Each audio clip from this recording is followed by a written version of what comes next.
Hey guys, welcome to my channel. Thank you for stopping by. I want to talk with y'all very quickly about something. I was talking with one of my sisters, actually. We were texting, and as I addressed something, I was speaking with her, something just crossed my mind in what I said.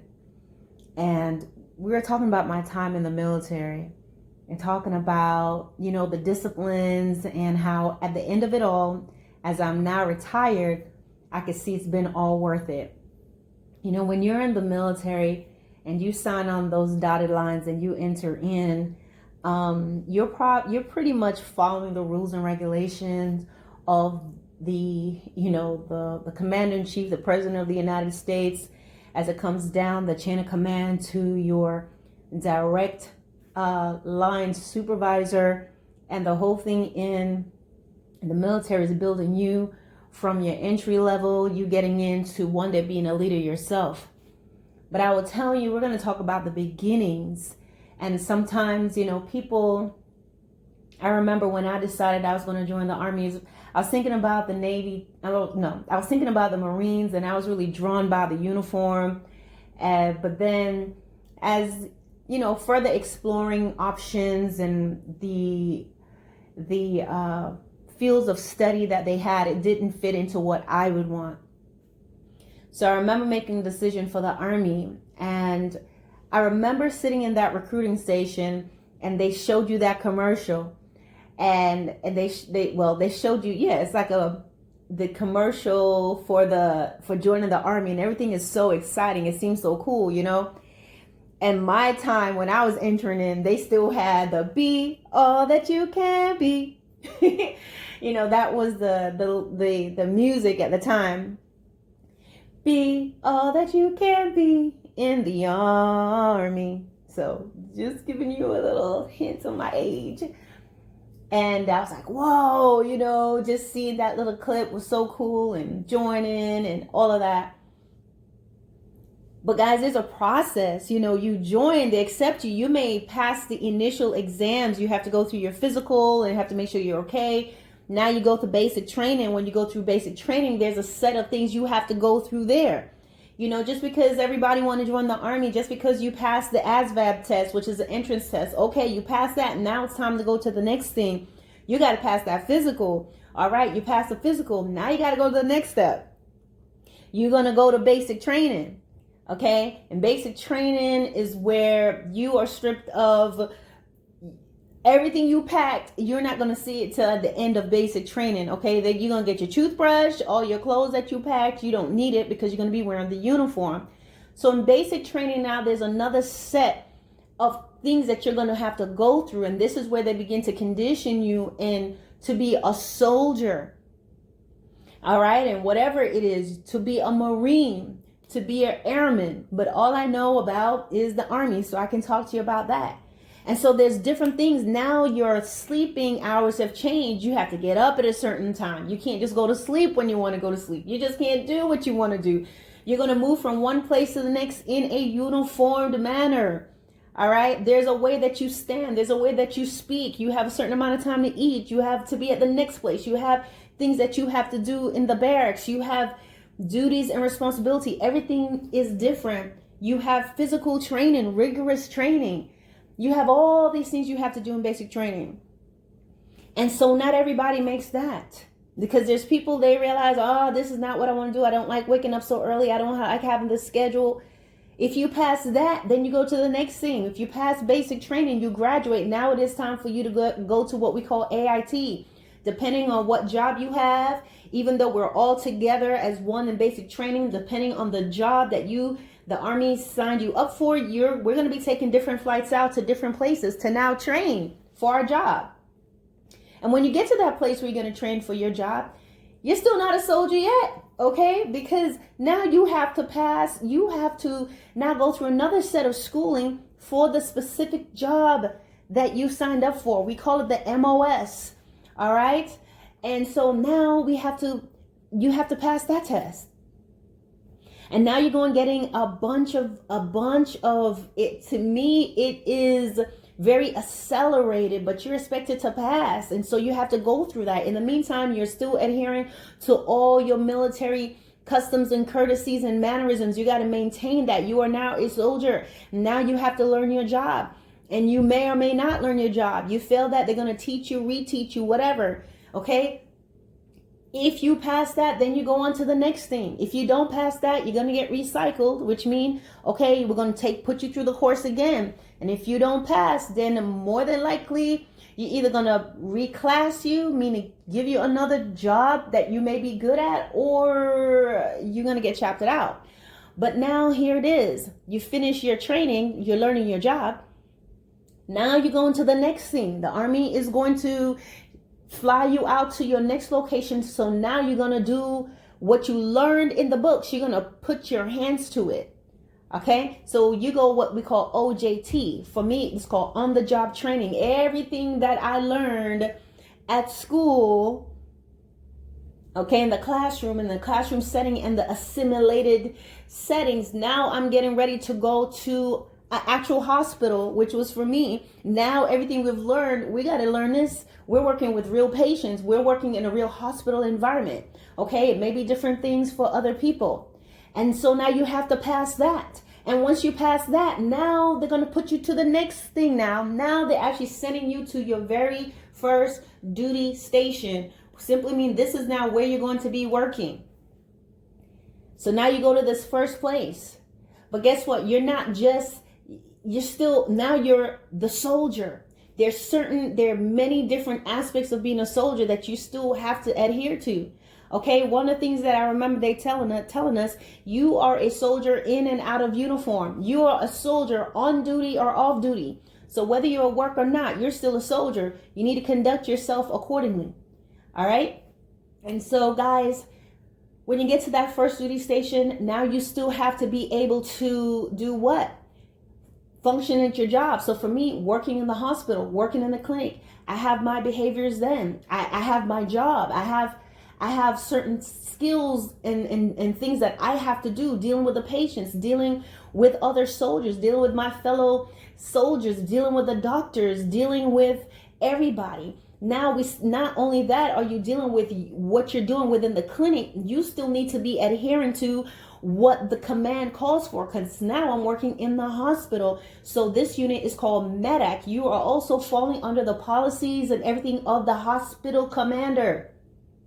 What is called from the hospital commander, right? That means he is over everything, everybody, everything, all the rules and regulations that comes down to you, to adhering to the rules and regulations for your section. In the meantime, you're still adhering to the rule and regulation of being a soldier on and off duty. Okay, so even when you're by yourself, you're on your own. Once you're out of here, yes, you're off from work, but don't forget you're still a soldier. So your behavior, even with your comrades and your friends and going out to the non-military arenas, you still need to be conducting yourself in a certain manner. In the meantime, you still need to be able to be physically fit. You still have to get up and go to PT, we call physical fitness. You're going to get up at a certain time. You got to formation. You're going to do push-ups, sit-ups, run. You're going to do some training for that day. Then when you're done with that, you need to get back, shower, get your uniform together, and be ready to go have breakfast. Have breakfast, however you want to do it, whether you're doing it in your room or you're going to eat at the hospital or wherever. You need to be in that clinic ready to work, have everything set up for the patients, all that good stuff. Go to lunch, get back in time, finish, do whatever you need to do, go to the operating room if needed, make sure that's set up, come back, break down, take care of the patients, go home. Still ensure that you are adhering to all military disciplines, not drinking, getting drunk, doing all of that. And even if you go out with your friends and have some drinks, you better make sure you don't get drunk, because you cannot report for military duty hungover. I'm trying to tell you guys, it is the same thing. When a lot of people, they'll join the military and they're just looking at benefits. I want the money. I want to be taken care of. I want to pay for college, or I want to get college out of here. But then they're not really prepared for all that comes with being a soldier. Being a soldier, you're going to travel every couple years. You're going to be packing up your family and moving to another place. You have to learn the language in this new country. You must also learn their culture. You must also be very familiar with the social agreements. You have to know all these things. You're learning the new language, new culture, everything. Still being a soldier, but at the same time learning how to adjust to the environment around you. We have to go to the range. You see, I worked in the hospital and it's easy to be in that nice air conditioned building all day. But guess what? There are times, no, here's the soldier side. You got to go out here. You got to do sergeant's time. You got to know your soldier skills. Every Thursday, you got to get out there in full battle rattle. And all that means we're wearing the helmet. We're wearing the bulletproof vest. We're wearing full uniform. Got to get out here with your weapon and learn all your technical and tactical skills. We have to go to the range to qualify. All of this while still being, a husband, wife, parent, friend, mother, sister, brother, all that stuff. And being a citizen, being yourself, but still being a good representative of the armed forces, right? This is a military sector. This is a natural thing that we're talking about here. This is a military environment we're talking about here. And there's still so much more, but I'm giving you this. But there will be people that will be looking and thinking, oh, I just want to get in. The uniform looks good. It looks so cool. The commercial is cool, but they don't want the disciplines. Oh, we know y'all get benefits. They pay for all your medical. Oh, they pay for this. Oh, you can go to college and they'll pay for you to go to school full time and you can do this. Sometimes people will be joining the military for what they can get, but they don't have the disciplines for what it takes to truly be a soldier or a Marine or an airman or a seaman. Okay? And so that's the approach a lot of people have towards being a believer. They'll come in because I just want to go to heaven.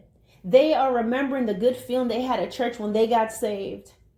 They want the end result. I want the blessings from God and I want to go to heaven, but they're not really prepared for the disciplines. They have not counted the cost. Jesus said, have you count the cost? Which man thinking to build a house or to build something does not sit down and first count the cost? And a lot of people are that way when it comes to being a believer of Christ. They want to do it their way. And I can tell you, being in the Army, we had people that will be pushing the envelopes on the regulation. There's a certain way that your hair can be in the military. There's certain rules and regulations. AR 670-1, wear and appearance of the uniform, states exactly how, as female soldiers, male soldiers, how our hair should be. But we always found one person that will always be trying to push the envelope and trying to do something different. The way that our headgear, meaning our hat, is supposed to fit on our head. You'll find that female that has the bulky hairstyle and bought the extra large hat to fit over her bulky hairstyle. There's a way that our uniform is supposed to be. There's a certain level of cleanliness that you should have. You find the person that's trying to do something different. You find the person that has not shaved. Okay, you find the female who, even though our nails are supposed to be a certain length, they'll be trying to exceed it and trying to do different things. And then once we were able to have color on our nails, okay, there's a certain colors we cannot have. They tell you exactly what you can't have. So guess what? People are still pushing the envelope, trying different things. And then finally, around 2017, I think the Army just said, forget it. No nail polish whatsoever. Just clear. Okay. Now, there were people that were trying to push the envelope as far with the weight standards, as far as with the wear and the appearance of the uniform, cleanliness, pushing the envelope in the things that they're supposed to do, their job, all these things, guys. Half doing their uniform messed up, and they'll just look a mess. And then of course there will be, ways to deal with that and trying to get them in line. But the same way, you find there are people who say they want to be identified and they say that they're Christians, but you'll find there are things that they want to do that is different. They want to toe the line. The word of the Bible speaks about holiness and righteousness and how we're supposed to walk and live, but You find there will be individuals, just like how there with rules and regulation, how long your nails could be. There'll be that person that's, they're always pushing the envelope, trying to do something different. Being in the medical field, there's certain ways our nails definitely has to be shorter, because you cannot have nails and messing with, you're dealing with patients and you're going up to the operating room. It can collect germs. It can easily break the gloves, all these different things. But there will be somebody that's trying to do something different. And so after much disciplinary actions and things of that nature, first they may get a warning, first they may get a counseling, first they may get corrective training, and then after that it goes higher. You may get a uniform code of military justice. Now you're getting an Article 15. Now you're getting kicked out over some fingernails. And I mean, it doesn't go that quickly. It's not about fingernails. It's just failure to comply. It would have to be a long process before that happens, but it does. But what am I trying to say?